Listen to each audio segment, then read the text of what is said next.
You got your head out the window, catching the breeze. Gray around your muzzle, weak in the knees. 14 years of shadows, walking by my side. Now I'm backing out the driveway for our very last ride. I remember the winter I brought you home in a box. You chewed up the carpet and my favorite boots and socks. You were there through the heartbreak when she walked out the door. You just rested your chin on my knee, down on the floor. They say all dogs go to heaven. I know that it's true, but God's gonna have his hands full keeping up with you. There's a blanket in the back seat and a tear in my eye. You're the best friend I ever had, and my heart is goodbye.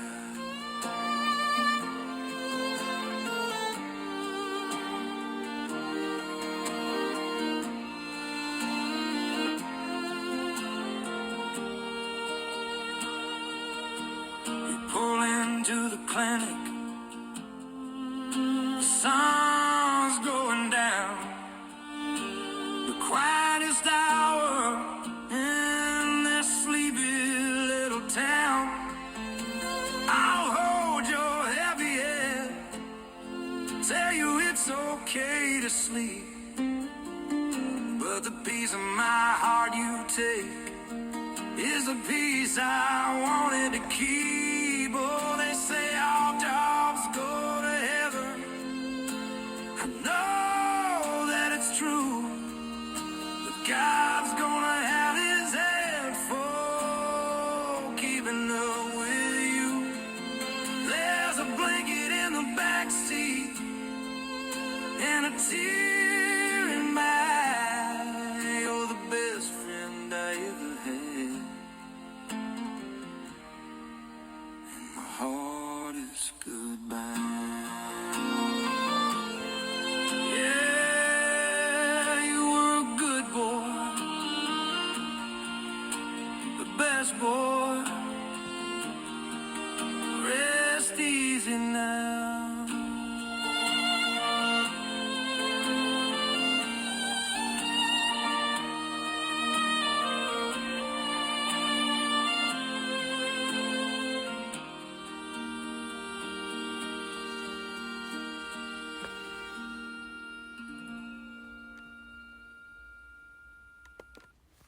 You are listening to CKMS 102.7 FM Radio Waterloo, and that was The Hardest Goodbye by Gavit Melodies.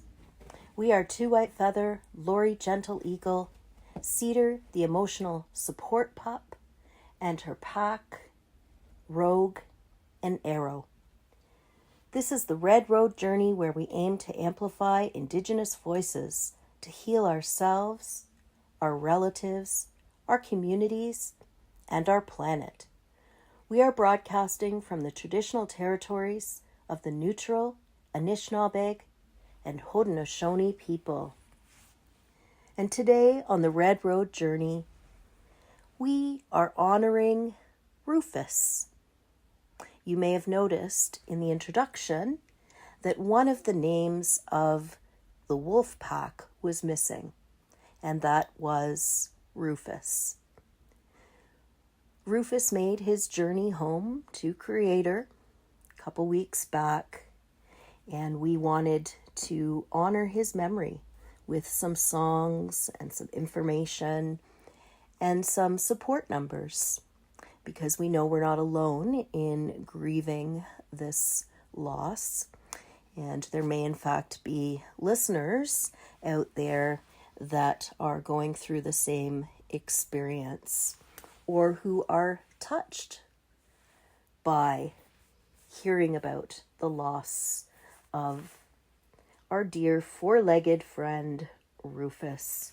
Rufus was a good boy, a very wise old soul. We actually called him Grandpa Rufus because that's really how he fit into our wolf pack here.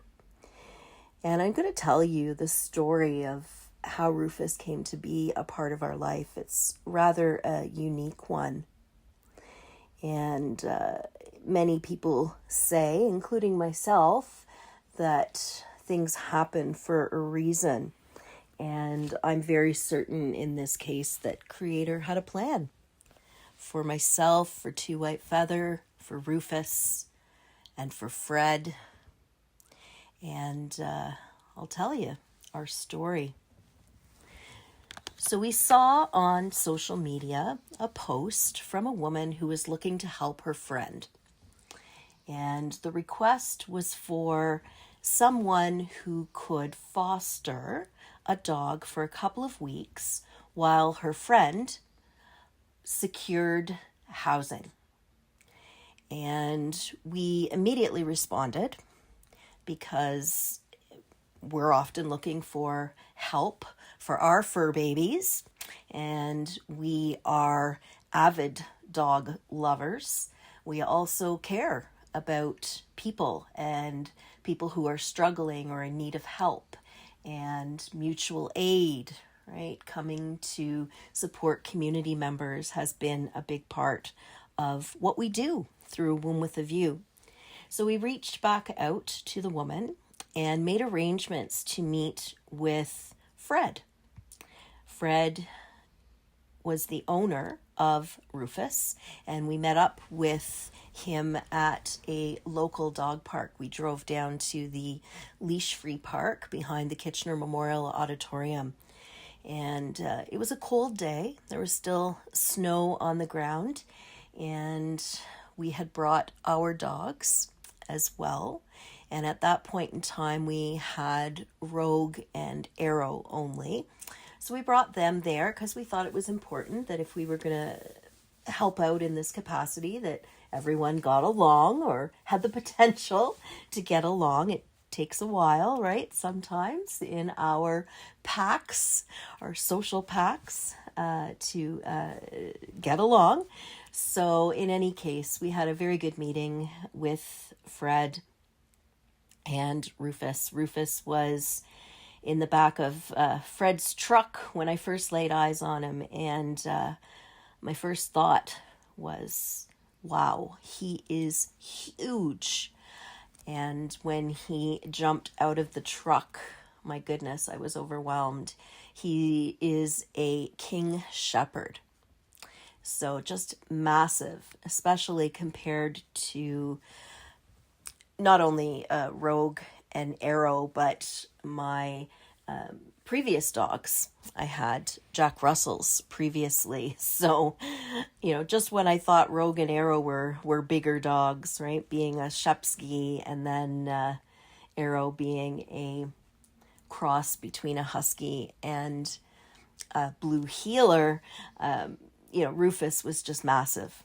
At any rate, I could feel such a warm presence with him, a very wise soul. And we immediately fell in love. Two White Feather was, beside himself, immediately said we could take on this responsibility.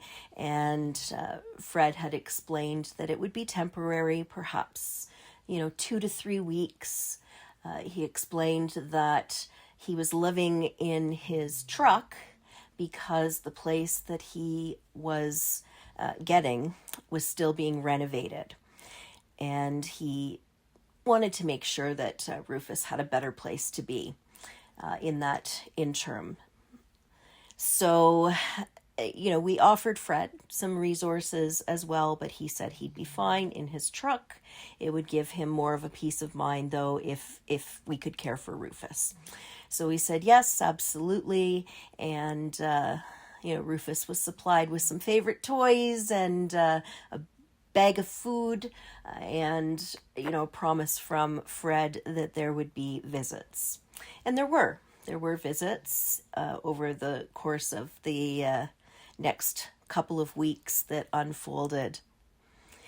And in those weeks that unfolded, we came to know Fred a little bit more, as well as Rufus.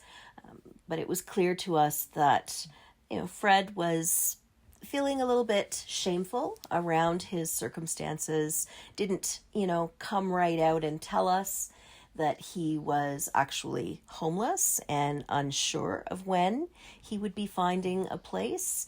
But nonetheless, we continued the relationship. We certainly, honored our commitment to Rufus. We're very flexible, told Fred to, just keep us updated as you go, right? We gradually learned that, Fred was an older gentleman, but an older gentleman with health problems, some financial issues, and of course, he was homeless. So he had brain injury from an accident that he had been in and diabetes. His own health was failing. Not a lot of family support for whatever reason. And so again, this just, if anything, furthered our commitment, right, to being of help to this man and his dog.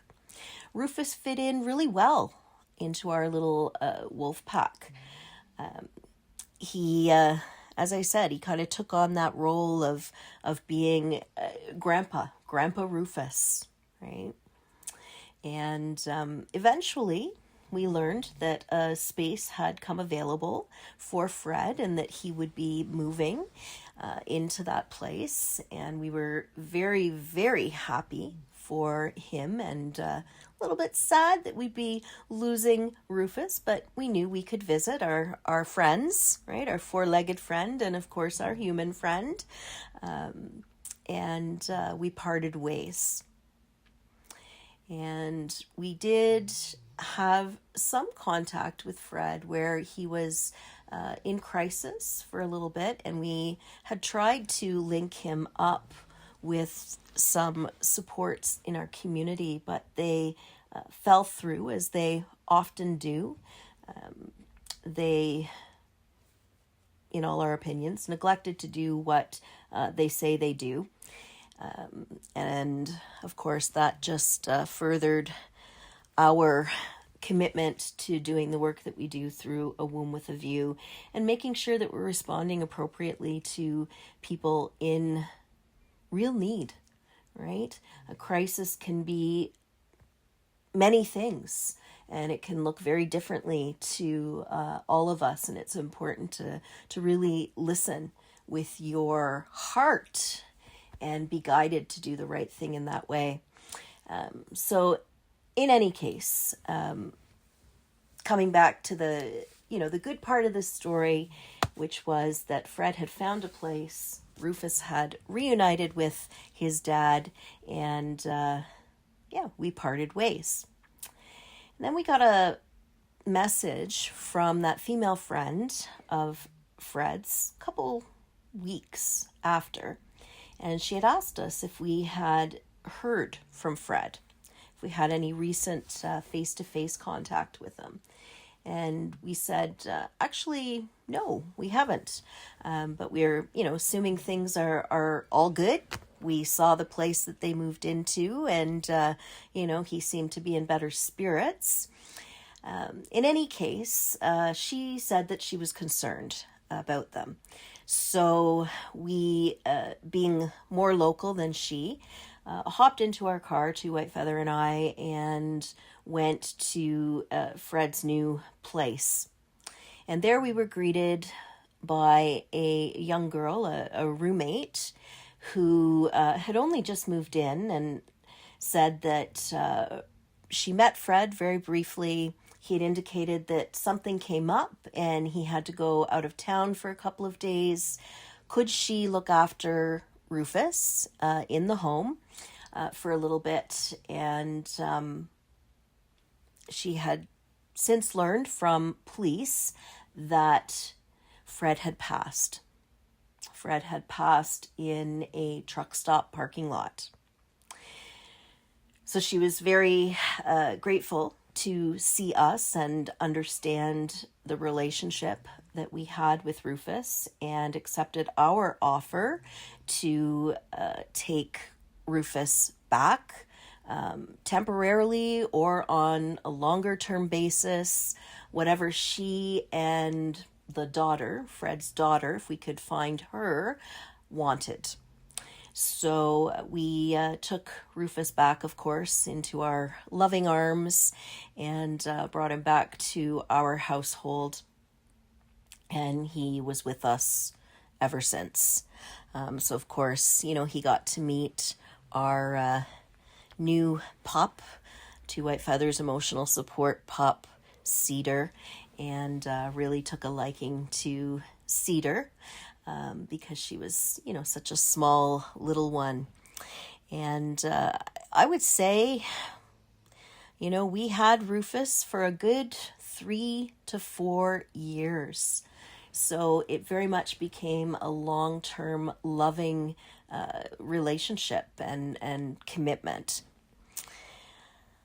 But he passed, and his health had been declining for quite some time. That song about gray around the muzzle and being weak in the knees reminds me so much of Rufus. His hips were going. He was having trouble walking. Two White Feather often had to hold up his hind legs and help him get around and do things with the rest of the wolf pack. So that song, All Dogs Go to Heaven, we know that Rufus is in a much better place in terms of pain relief, right? And also being reunited with Fred, that, first really important connection that he had. And we miss them all dearly. And we too hope that they rest easy.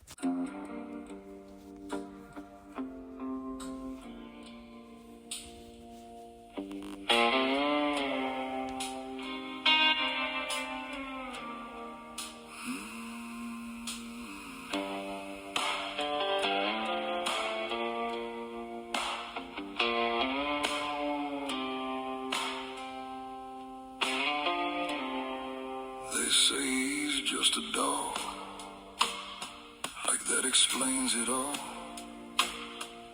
Like he didn't hear me breaking when no one heard the call. They say he's just a name, a leash beside the door. But he has seen the parts of me I don't show anymore.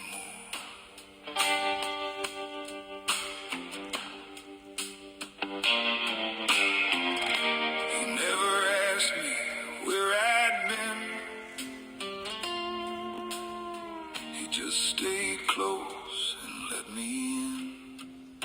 He's not just a dog, he's the quiet in my fight, the heartbeat on the floor that gets me through the night. He's not just a dog, he's the one who understands when the whole world turns away, still knows where I stand. Just a dog, not just a friend. Some bonds don't break, some love don't end.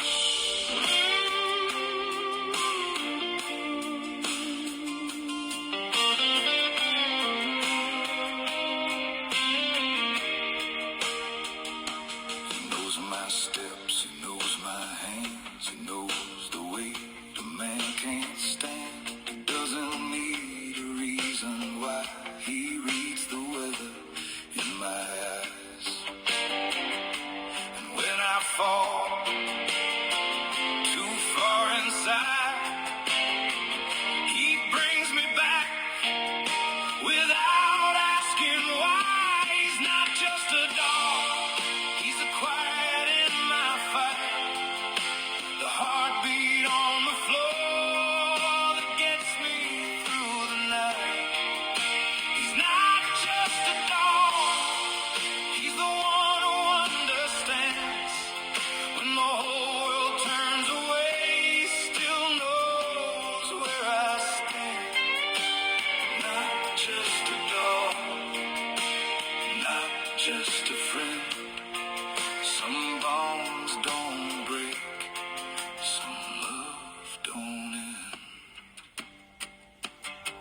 eyes can see.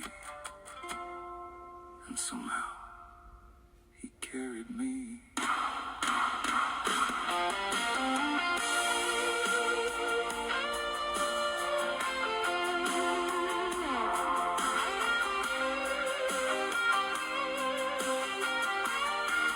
He's not just a dog, he's a soul beside my own.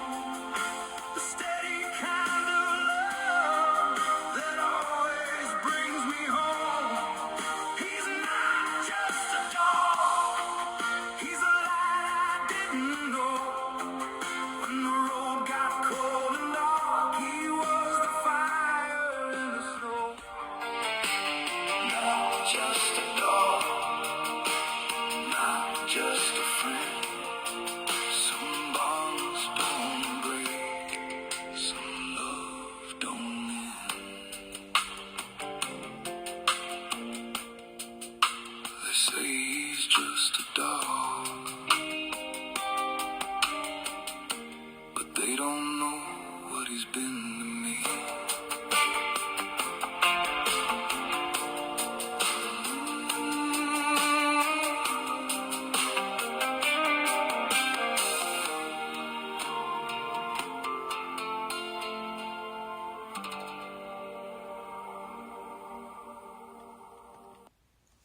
Beautiful, beautiful song, and that is Not Just a Dog, The One Who Understands, and that is by Tale of Triumph and Roy Stone. And I'm actually going to dedicate that song to Rufus, Fred, and Two White Feather. Two White Feather has experienced many losses in his life, not unlike many Indigenous folks, and this one has hit him hard. Rufus was indeed not just a dog to him, and the words just really got me and reminded me of that unique relationship that they had. So that one goes out to all of them. And I wanted at this point in time to share some resources out in community for those who are in need, who may have experienced pet loss. There is a support line through the Ontario Pet Loss Group, and the number is 905-272-4040. They also have a support group and one-to-one grief coaching. The University of Guelph, of which I'm an alma mater, has a lot of support because, of course, they have the veterinary sciences there. They have a pet loss support guide, a booklet that can help you navigate this process. They have also access to a 6-part video series around grief and losing a companion animal. They have resources from experts in their library as well. They have a social work service which offers consultation and grief counseling services. They have a great resource list of even more that they're aware of in community and, surrounding areas, and that's on their website. And then the Kitchener-Waterloo Humane Society on their webpage talks about a couple of other resources. Rainbow's Bridge, which offers grief support in the form of online forums, a pet loss chat room, as well as resources on coping, making the difficult decision, and helping children to cope with the loss of a pet. They talk about as well the Association for Pet Loss and Bereavement on their page. And again, it's chat rooms, video support groups, guides for dealing with pet loss, making those tough decisions, anticipatory grief, recommended readings, helpful links, a support group for vets, because it's not easy on vets either. The letters to Pushkin was one that stood out to me. This is again listed on the Kitchener-Waterloo Humane Society website. Letters to Pushkin refers to a support website where you can write a letter to your pet, as well as reading letters from all over the world of those who have lost theirs. So lots of good stuff out there if you are struggling and are in need of support. So please do not go through this alone. I'm going to share with you what helped me. I carry a lot of guilt around how Rufus passed. Anyone who has ever cared for either a person or an animal who is in their later stages and requires a lot of care knows that it can sometimes bring some frustrations as a caregiver. It's a lot of work. And I had a moment where I was very frustrated. Rufus didn't seem to be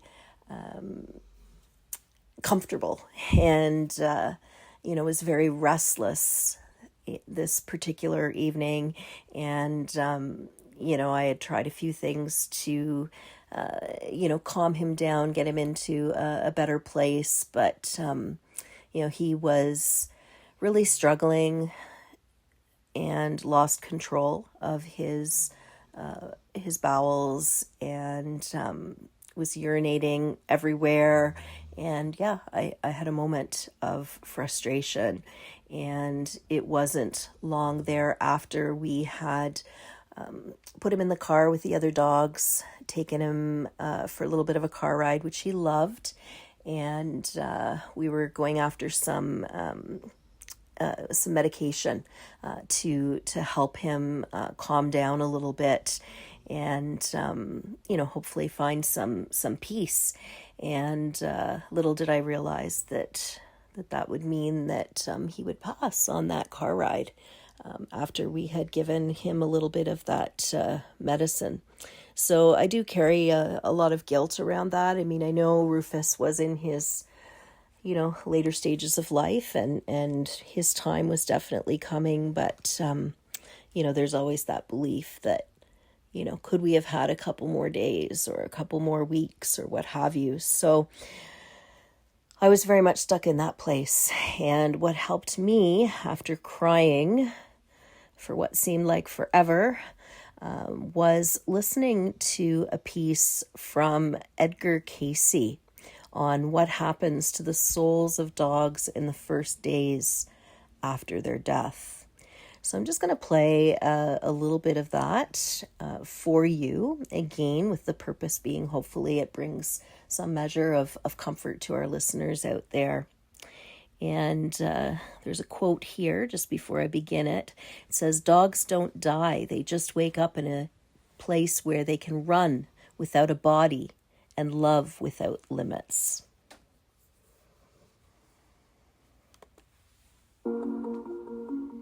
There is a moment that all of us who love our dogs deeply fear. That final instant, when the breath stops and the body stills. But what really happens at that very moment? What does our four-legged companion experience when they cross the line between this world and the next? Edgar Cayce was categorical in his psychic readings. Death is not an abrupt end, but a smooth transition. For dogs, that passage happens even more gently than for humans. Why? Because animals do not carry the weight of ego, existential fear, or limiting beliefs about death that we humans accumulate over the course of life. They simply allow the process to unfold. In the final instant, a dog's consciousness does not extinguish. It expands. Cayce described that moment as a gentle awakening, Much like waking from a deep sleep into a luminous morning, the physical pain that may have accompanied the animal in its last days or hours disappears instantaneously. There is no more diseased body, no weary heart, no unresponsive joints. There is only a sensation of absolute lightness.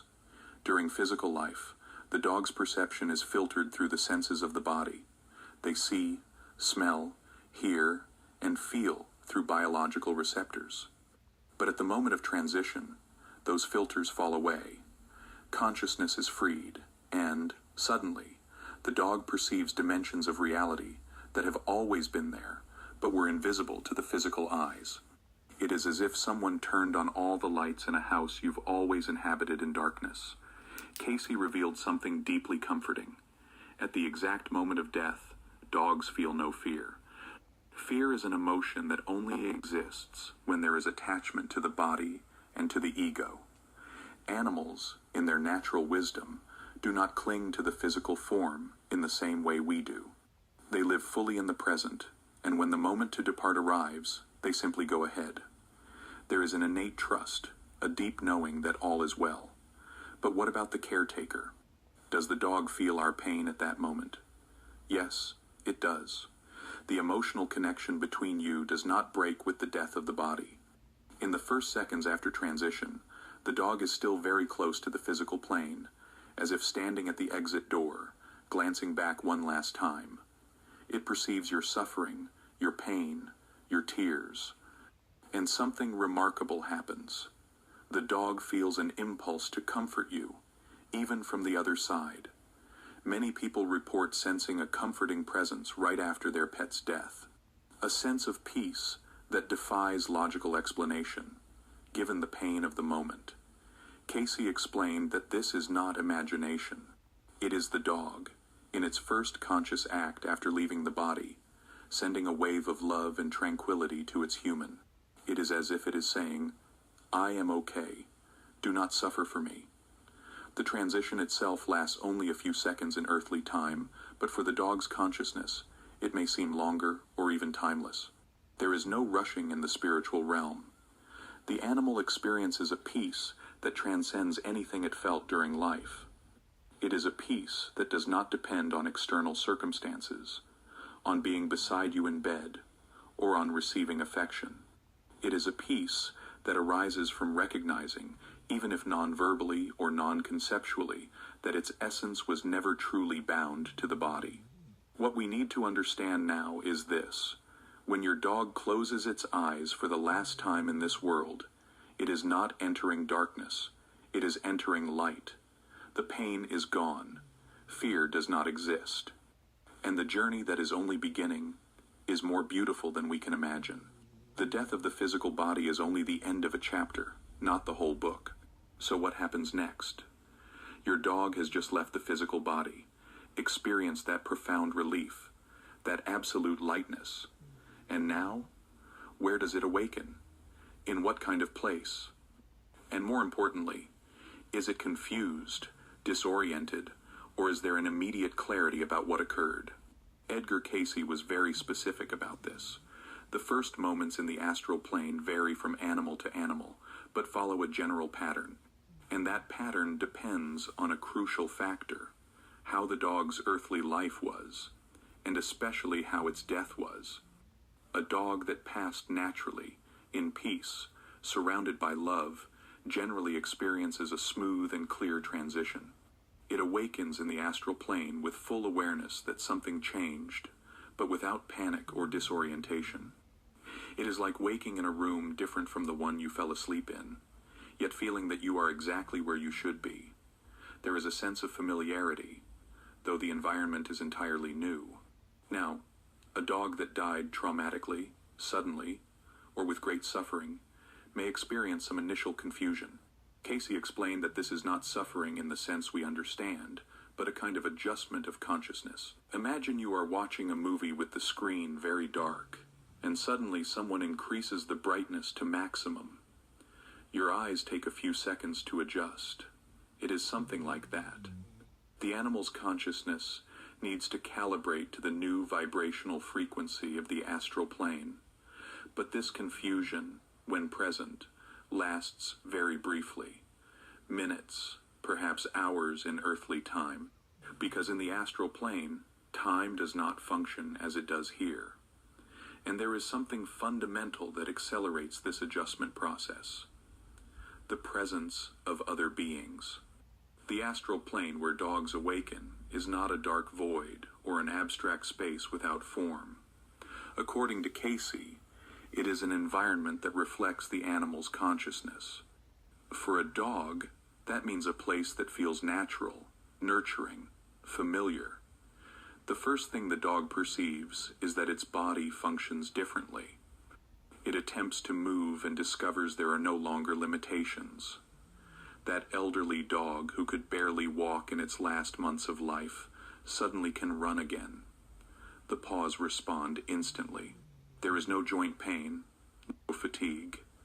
A dog that had lost sight or hearing finds it can perceive everything with clarity greater than in its youth. This generates a kind of immediate joy. Casey mentioned that animals feel a spontaneous euphoria in the first moments after death, simply by rediscovering the fullness of their capacities. It is as if they are debuting a new, better, more responsive body. And that body is not constrained by the physical laws we know. The dog can move by thought. Do you want to be in a particular place? Just think, and you are there. But here is the most touching detail. In those first moments, many dogs try to return. Not because the astral plane is bad or frightening, but because the connection to you is still very strong. They think of you and instantly find themselves back in the physical environment where you were. This explains why so many people feel the presence of the animal right after its death. You may feel a touch, notice a movement out of the corner of your eye, or simply have that unmistakable sense that they are there. And they are. The dog has not yet fully moved onward because it is processing separation from you just as you are processing separation from it. Casey explained that this phase is temporary, but necessary. The dog needs to understand that its physical form has ended, but its existence continues, and it needs, in some way, to energetically bid farewell. It is not a final goodbye, but a recognition that things have changed. During those first hours or days, the dog may alternate between the astral plane and the physical environment where you are. It is not trapped between worlds, as some believe. It is simply using its new freedom of consciousness to traverse dimensions. And each time it returns to the astral, it becomes a little clearer to it that that is its new temporary home. Clarity comes naturally. No one is verbally explaining what happened. Animals do not require that. They feel. They know through direct perception, not through concepts or words. And as that clarity is established, something extraordinary occurs. They recognize they are not alone. They never were. And that changes everything. The initial confusion, if it exists, dissolves completely at the moment the dog recognizes the presences that came to receive it. And those presences are not strangers. They are faces, energies, essences that the animal knows deeply. Because in the spiritual realm, no one crosses the threshold of death alone. Especially not dogs, who throughout their earthly lives were masters at creating bonds of love.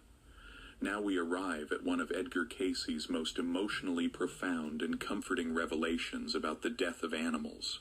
When your dog awakens in the astral plane, it is not alone, never was. There are presences there, waiting for it, ready to guide it on this new journey. But who are those presences? And why are they there? Casey was very clear in his readings. Dogs are received by three main types of beings. The first, and perhaps the most touching, are other animals that passed before it. If you had other dogs, cats, or any pet that died, they will be there. They are waiting. and the reunion takes place with explosive joy that transcends any expression of affection you ever witnessed in the physical realm. Imagine the scene. Your dog, who just realized it can move freely, that there is no pain, suddenly senses a familiar presence. It turns and sees that other dog you once had, the one who passed when this one was still a puppy, or even before it came into the family. But the recognition is instantaneous. In the spiritual realm, souls know each other beyond forms. It matters not if they never coexisted physically. The connection exists because both shared the same energy field, the same family, the same home. But it's not just animals from the same family who appear. Casey mentioned something extraordinary. There are what he called animal guardians, evolved animal spirits who have chosen the mission of receiving and guiding other animals during their transition. These beings have not reincarnated again because they've reached a level of consciousness that allows them to serve in a different way. They are like mentors, spiritual guides, but in animal form. These guardians have a deep wisdom about the transition process. They understand what the newly arrived soul is feeling, its initial confusion, its longing for its caretaker, the strangeness of the new environment.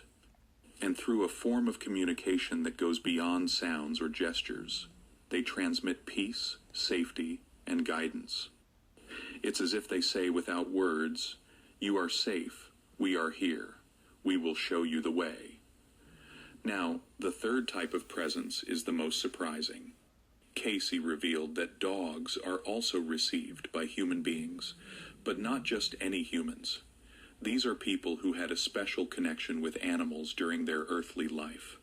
Caretakers who passed on before, who deeply loved animals, who dedicated their lives to caring for and protecting them. These human souls choose to stay close to the plane where animals transition, offering their love and care. It could be your grandfather, who passed away years ago and loved dogs just as much as you do.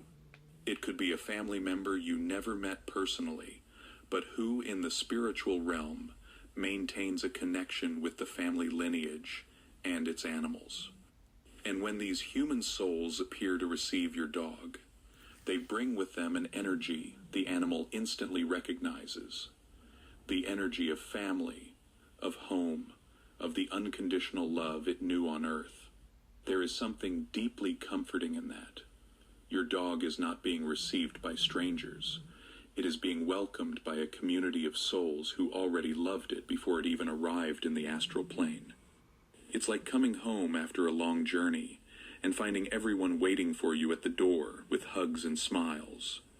But the reunion is not only emotional. It serves a practical and important purpose. These beings, whether animals or humans, help the newly arrived dog understand where it is and what happens next. They show the surroundings, introduce the spaces, and explain, through energy and feeling, how the new reality works. It is a gentle, patient, and loving orientation. Casey described that in the first moments, dogs still carry some behavioral patterns from their earthly life. A dog who is protective may still try to protect something. A dog who is playful will want to play. And the guardians allow that. They don't force a sudden change. They let the animal express its nature while gradually helping it expand beyond those patterns. And here's a detail that will touch your heart. Among all the beings who receive your dog, there is always at least one who has a specific task. This soul is responsible for keeping the dog connected to you. Because while you are still alive in the physical plane, the bond between you remains active, pulsing, real. And someone on the other side must help your animal navigate that connection without getting lost in it, without becoming stuck between the worlds. This specific guardian will teach your dog something fundamental. It can feel you, it can send love to you, it can even visit you energetically, but it cannot remain permanently in the physical plane. There is a journey ahead for it. there is evolution taking place. And although the love between you is eternal, the dog must move forward in order to grow, to heal completely, to prepare for what comes next.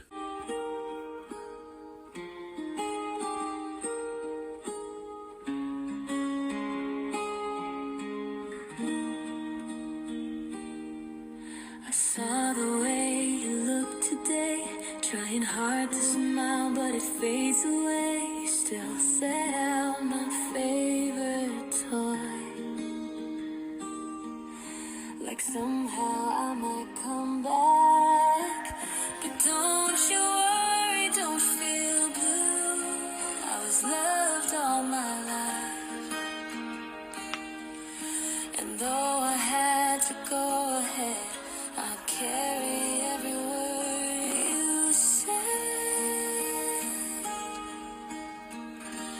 Thank you for my forever, for every cuddle, every hug, for letting me be weird and wild, for loving me like I was your child. You gave me more than food or bed. You gave me life, love, and head pets. So if you're wondering where I've gone, I'm still right here. I'm not really gone.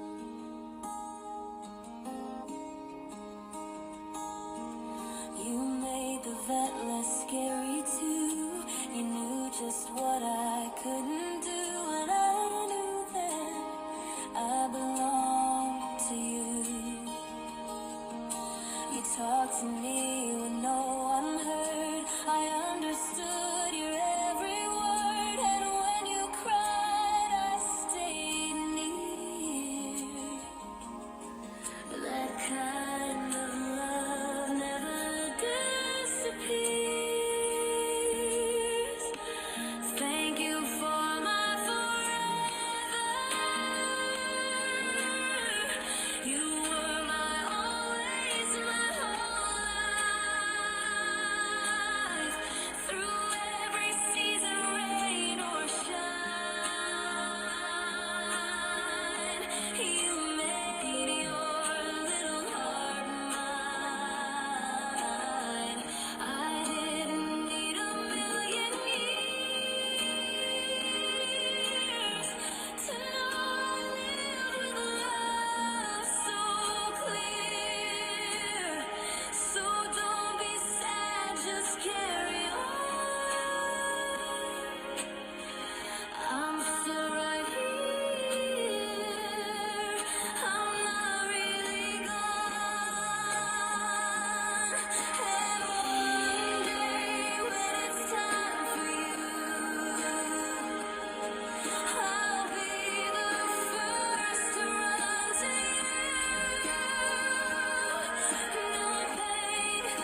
That was a beautiful song, a song from the Rainbow Bridge.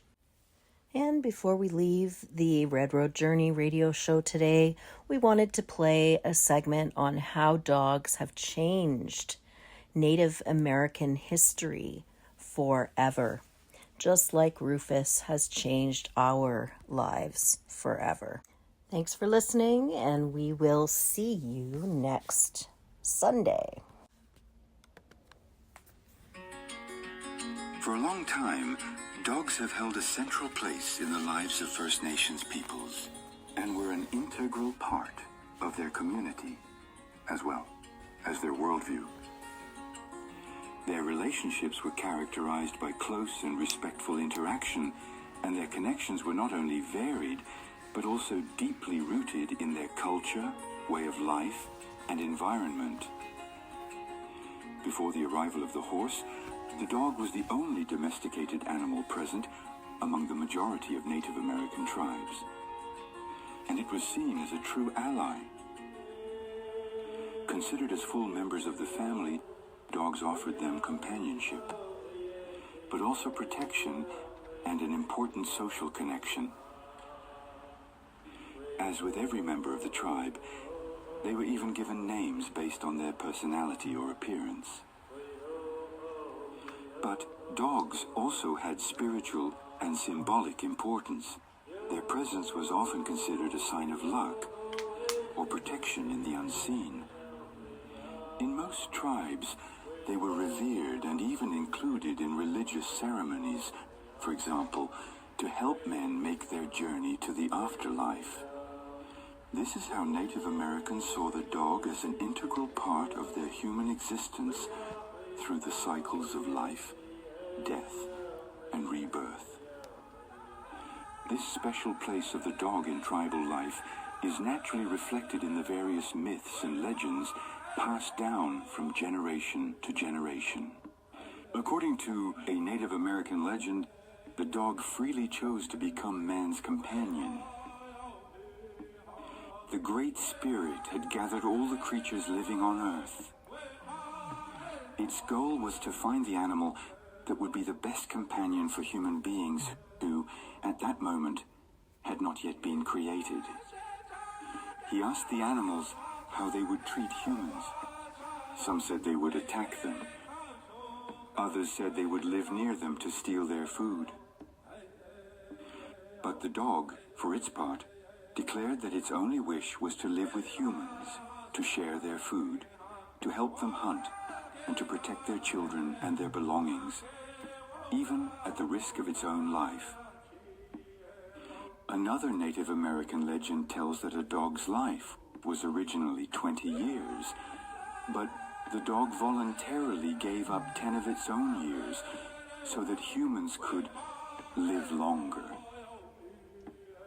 In reality, these legends highlight the mutually chosen relationship between humans and dogs, emphasizing the respect for the freedom of each species, and the value of this alliance based on trust and sincere affection.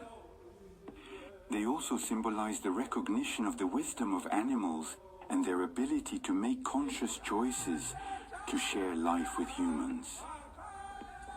So, of course, dogs also had a practical and utilitarian role within most tribes. They were used to assist in hunting, whether to track game or to bring back prey, but they were also used to carry loads over long distances during large migrations. In 1724, for example, the French explorer Bourmont describes the migration of 600 men and women with 500 children, accompanied by more than 300 dogs, carrying animal hides for their teepee, boilers, and other utensils. Moreover, in northern regions, sleds pulled by dogs were very common. Finally, dogs also served as guardians for camps and villages, thus protecting community members against predators and intruders. Indigenous peoples had naturally developed an in-depth knowledge of dog breeding. They fed them and provided for them. Shelter, notably, within their own family housing.